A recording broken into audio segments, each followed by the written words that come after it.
মশলা দিন।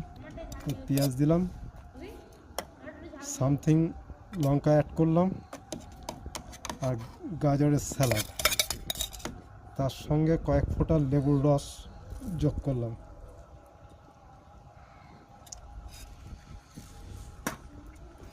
এবার দিচ্ছি বিট লবণ,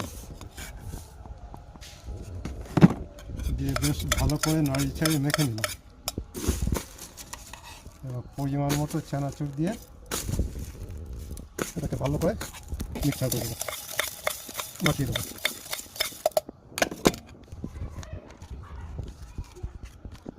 কাগজ ফুড করার একটা টাই আছে, স্টাইল আছে। এটা অনেকেই পেঁয়াজ জানে না, ওই জন্য। আপনি যে জিনিসটা যে বিক্রি করছেন এই জিনিসটা কি আবিষ্কার করেছে জানেন? না,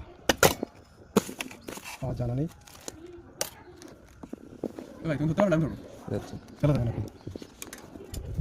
কটা নিলে চারটে বললে